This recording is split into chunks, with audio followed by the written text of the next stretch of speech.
Hello, welcome to Comfy Cozy Up, and today I'm going to be doing my June wrap up and my July TBR. And yes, we're in July. But anyway, so the first book I read in the month was The Nix, and this is by Nathan Hill, and I gave it a 5-star. Loved it, loved it, loved it. This is a story about a young man who is a professor as well as a writer. And he's somewhat in, a lost state because his life never was the same after his mom disappeared 20 years ago. And, he was abandoned at the time he was a kid. So in this story, after 20 years, his mom did something stupid, ended up in the news and every media outlet you could think of. And her lawyer contacted him, hoping that he would write a letter to the judge and she wouldn't get, a harsh sentence. So, you just imagine you haven't heard from your mom in 20 years and all of a sudden you have to help her. So that gives you an idea of his mindset that he was in. But in the midst of all of that, he found out some things about his mom that he didn't know that somewhat gave him some of the answers to why things happen. Not quite everything rolled out the way we thought it would, because this book is full of a lot of twists and turns and unpredictable, I tell you. But I loved it. It's a little chunky, it's like 600 something pages, but the way the book is written, you don't feel it. To me, it went by pretty quick. So the next book I read was by Candy Steiner. So it's called a love letter to whiskey. And yeah, I'm familiar with the author, but you know how sometimes something pops up into your Kindle and you're like, oh, let me see. Surprise, surprise, love the book. It's a story that about two individuals that met in high school and grew a friendship. There's some love interest between each other, but they were never single at the same time. So needless to say, it's a lot of infidelity in this book, but not in a way where I was kind of like this, turned off. I thought it was a good story. I was so wrapped up in the characters that I read it in a day and I wanted more. So, which led me to read the third book, which is Weightless by the same author. And that book started off real good. Love the idea of her wanting to lose weight.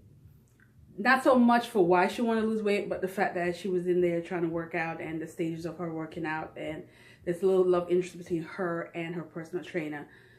And it looked like a typical fluffy story. And then it turned into something else. I didn't like the direction it turned in. I knew, you could tell the author wanted to spice up the story a little bit, but it just got so like unnecessary.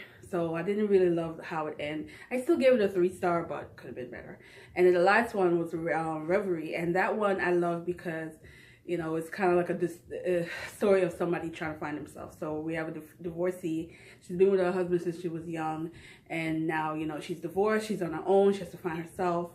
And she ended up in a town where she wanted to spend a couple of months just to retreat and, have me time, work on some of her work projects that she has. And it turned out the people were so sweet. She got to be free. Didn't have to feel like she needed to pretend or be a certain way, because these people just accepted her just the way she was. And it was just a really nice story. Not over the top.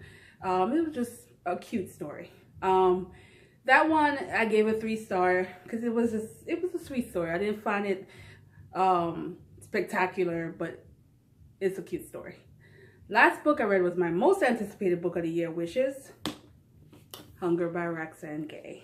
And yeah, this is a memoir about her body. And prior to reading this, I knew Roxane Gay was a plus size woman, but I never saw her full body. So after I got to about the finished the second chapter, I was like, let me see what she looked like so I could really understand how, she feels. And when I didn't realize she was that tall and she was heavy set. And I started like looking at her. I'm like, yeah, I get it. So when she started talking about things that happened to her while she was successful, I was like, yeah, I get it. But this is a story that I felt wasn't about a pity party. She didn't come off like she needed people to you know, be all like supportive of the plus size woman. You know, it wasn't like that. It was just more like, this is my body, this is how I feel, this is what happened to me as a kid, why I started eating a lot, why, you know, I'm struggling to decide whether or not I want to stay in this body or whether or not I want to lose weight. And, you know, and it's her story. I mean, not to say that we don't have other authors that came up with books similar, but it's her story, and I had a connection to it. That's why I loved it. And it's one of those memoirs that didn't feel like a regular book. It just felt like somebody was asking her questions and she just answering it. And I like that kind of writing style in this book, because it didn't come off so like, it didn't bore me. It didn't come off boring. It's just, to me, it was interesting, and, you know, and had a great you know, connection to me as a plus size woman myself. You know, I tend to be my worst critic, and, you know, so I understood certain things that she said, and I'm like, wow. And it kind of took me down to memory lane of certain things that happened in my past when I was at my heaviest. This is not my heaviest. I was heavier than this, so I know what it's like to not fit into certain area, or being inconvenienced where you go to certain places and you can't adjust to certain things because it doesn't accommodate our size. So I love this. Very good book, and definitely a must read. Yes. For the month of July, I want to read, I have about 3 books I want to read. Maybe some graphic novel. And the first one is Everything We Left Behind. So this is the arc. This doesn't come out to the 4th of July. But I read the first one, Everything We Keep, last year, reviewed it. And I remember when I finished reading the book, I kept thinking, no, this cannot be the end. There must be a part 2, because it just felt like it didn't end right. So I was so happy when the publisher contacted me and asked me if I wanted an arc of the sequel. So I jumped at it because I really want to know what's going to happen next. So I can't wait to start reading this one, and I will be reviewing it. The next one is Into the Water by Paula Hawkins, and this is the author that wrote The Girl on the Train, which I read. Loved it. Never saw the movie. Probably would never see the movie, but I do like the book.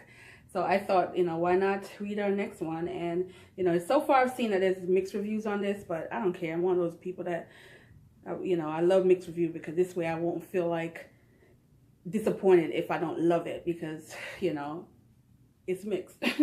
So we'll see. So the next one is, it's called What We Lose, and it's by Zini Clement. I'll put the title down, her name, but that one doesn't come out to July 11th, so I'm looking forward to that. Then I also want to finish the graphic novels I started. So I have the Black Panther 2, and I have the Black Panther, the 3rd one. So I want to finish these 2 graphic novels this month. The first one was okay. You know, I didn't like feel like it was that great, but I still want to finish the series and, you know, see if it gets any better. So anyway, that's it for my June wrap up and my July TBR. And, you know, thanks for watching. So go ahead and hit that subscribe button, thumbs it up, comment. Yeah, let me know what you read this month, and what you plan on reading in July, and how you feel about any of the books I read. If you loved it, hated it, you know, but except for the books I haven't read yet, please. I don't need any too much feedback. I want to be able to be a little bit surprised on the books I haven't read yet. So anyway, thanks for watching, guys, and bye.